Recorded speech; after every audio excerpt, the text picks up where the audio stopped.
Hey guys, I know it's spring and summer roll around. We're usually looking for a little more lightweight approach to our foundation, concealer, powder, that whole routine. And so that's kind of what I wanted to focus on in this video, except I think sometimes the thing we run into is just because we want something more lightweight on our skin, it doesn't necessarily mean we want to let go of the coverage we've come to expect and enjoy from certain products, maybe during the winter months or really, whenever. So I've kind of been working on some tips and tricks for how to apply those more lightweight products and still achieve the maximum coverage level they can deliver. And even if you're not using the exact products I'm mentioning in this video, I think this is really a technique focused thing. It's really all about the brushes and just the method of application as you put these things on that can really be the difference between a lightweight product just melting into your skin and not even really being visible and actually being something that has some coverage. And with my finished look, I feel like I've got next to nothing on my skin. I really have chosen some very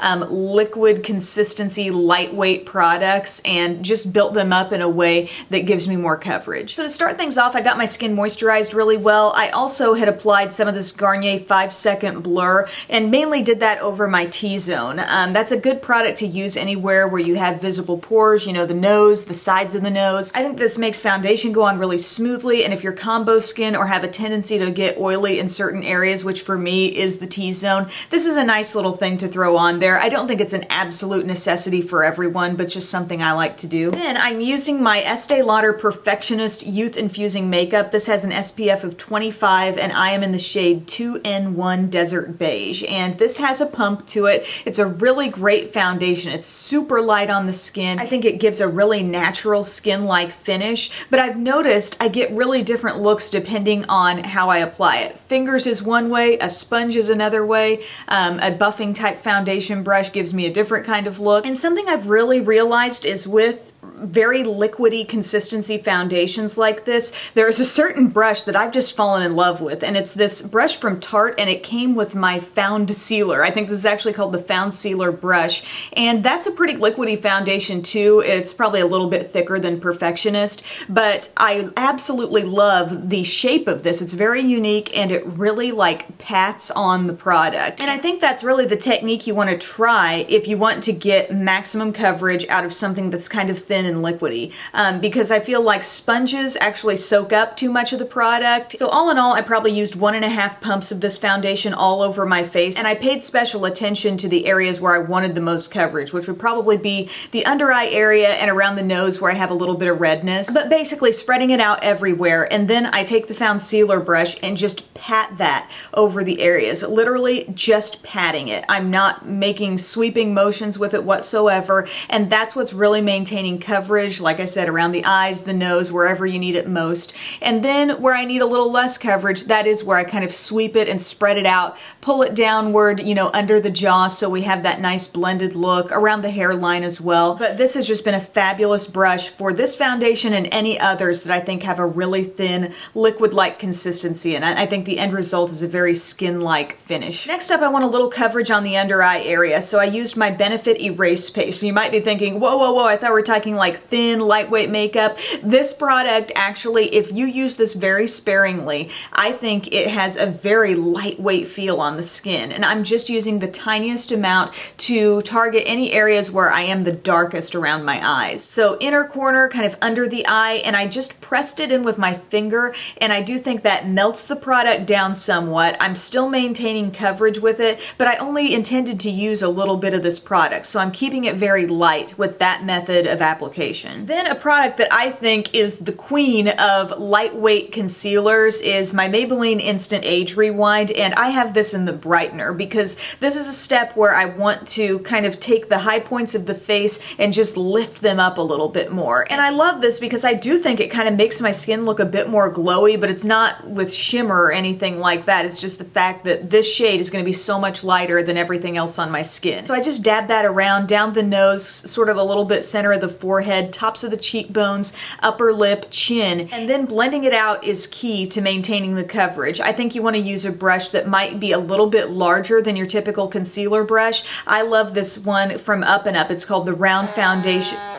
Oh, now the current brush like this that they're selling, same shape of the brush and everything, but it's like a silvery handle, but it's still out there on the market. And again, with the patting motion, I just like to pat this right over that brightener that I've put on. Really buffing that in or sweeping left to right with this kind of a brush is gonna thin that product out a whole lot, but just patting over it, you're gonna maximize your coverage. If this is the queen of lightweight concealers, this is the queen of lightweight powders. This is the most finely milled loose powder that I have, so it's really great for the under eye area. It's my Ben Nye luxury powder in the shade Cameo, which is pretty light. It's lighter than any face powder I would put all over my face, but it's just perfect for setting the under eye area. You know, I want to still maintain some of the brightness I had going on. This is not a shimmery powder. This is completely matte, and it just works really well to take away any tackiness that any of those concealers left behind. So when I'm patting this on, I like to use what basically is like a jumbo fluffy crease brush for the eye.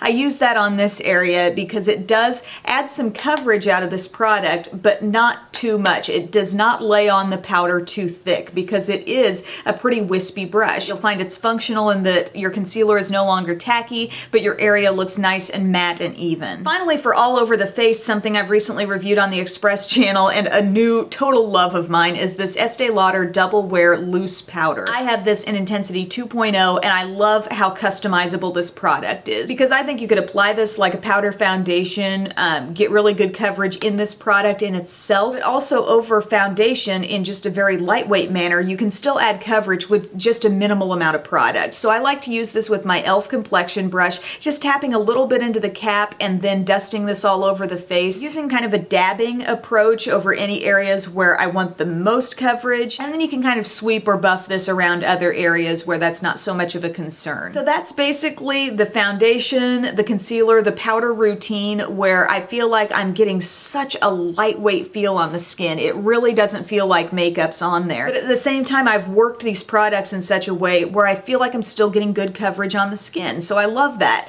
If you're curious as to what else is on my skin, I just followed up with a little bit of bronzer, just kind of around the hairline, the cheekbones, used Too Faced Chocolate Soleil there. And then on my lips and cheeks, I use this Benebalm. I've never tried this on my cheeks till today. Normally I just use Benetint if I wanted that kind of look, but I used my e.l.f. small stipple brush. On the lips, I had on a little bit of MAC Whirl lip liner, which is very neutral, and then just topped it off with this, so I've got kind of that rosy neutral effect happening. I didn't mention what was on the eyes. Trying out this Showstopper palette from Tarte. A lot of you asked me about this after I reviewed the Poppy Picnic palette over on the other channel. You're like, how does it compare to this one? So now I'm trying this out, and let's see, I put this shade on the lid, a little bit of this highlight around the inner corner, some of this matte bronzer in the crease, and let's see, a little bit of this warm brown in the crease as well. So thank you guys so much for watching. I hope this video was useful as you head throughout the spring and summer months, or really any time of year, and you just want that really lightweight feel on the skin but still some coverage out of your makeup. So thanks again, and I'll see you next time. Bye.